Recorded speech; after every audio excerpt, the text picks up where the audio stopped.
दिनांक 23 एवं 24 अगस्त 2025 को जैनम मानस भवन नवा रायपुर में छत्तीसगढ़ राज्य हाथकरघा बुनकर संघ का कार्यक्रम होने जा रहा है, जिसमें छत्तीसगढ़ राज्य के समस्त जिलों में हाथकरघा वस्त्र से संबंधित धागाकरण, कटाई, बुनाई, छपाई, सिलाई प्रक्रिया उत्पादन क्रय करना, एकीकरण, भंडारण, विपणन कार्य, विकसित वित्तीय प्रबंधन, सभी स्व सहायता समूह का संरक्षण एवं संवर्धन के साथ साथ बुनकर व्यवसाय से जुड़े हुए परिवारों का आर्थिक उन्नयन करना ही प्रथम लक्ष्य है।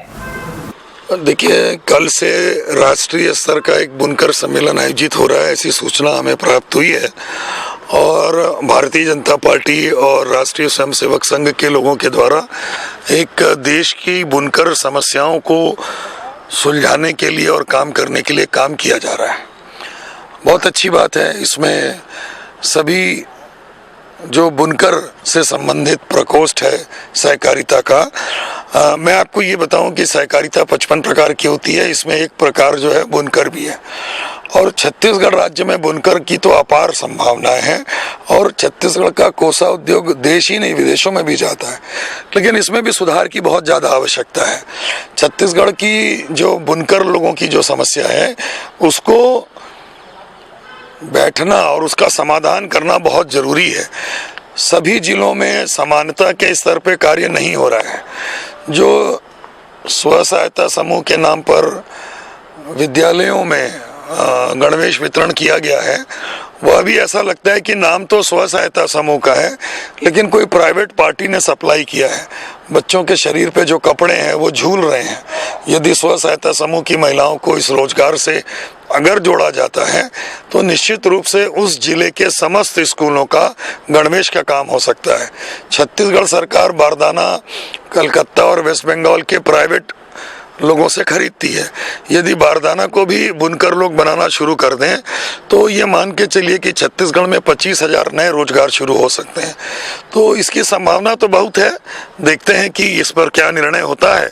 और मैं तो ये चाहूँगा कि जो कुछ भी काम हो या निर्णय हो उसका प्रत्यक्ष जो रिजल्ट है वो जमीन पर दिखाई दे तो ज़्यादा अच्छा है, क्योंकि मंत्रियों के भाषण होते हैं, लोग अपनी अपनी बातें कहते हैं और फिर जहाँ से आते हैं वहाँ चले जाते हैं, लेकिन सुधार कुछ नहीं दिख रहा है।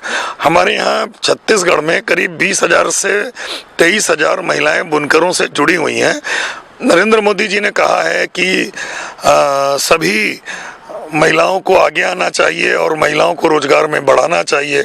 अमित शाह जी जो सहकारिता मंत्री हैं वो कहते हैं कि हर गांव को में हर पंचायत में एक सहकारी संस्था खोलना चाहिए, लेकिन अभी तक छत्तीसगढ़ सरकार ने इस पर कोई विशेष निर्णय नहीं लिया है।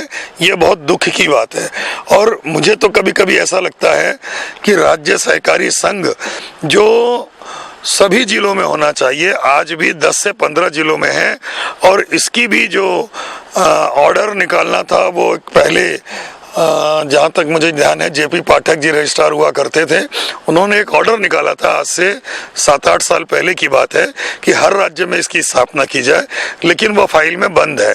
सहकारिता का विकास कागजों में नहीं होता है, जमीनी स्तर पर होता है। माननीय अटल बिहारी वाजपेयी जी ने कहा था कि सहकारिता हमारे देश की रीढ़ की हड्डी है और सहकारिता हिंदुत्व की सनातन परंपरा है। भगवान राम ने, भगवान कृष्ण ने सहकारिता का परिचय देते हुए अन्याय पर न्याय की विजय दिलाई, बुराई पर अच्छाई की विजय दिलाई। और सहकारिता में उन्होंने यही नहीं कहा कि भाई मानव का उद्धार होना चाहिए, वसुधैव कुटुंबकम का भी परिचय दिया।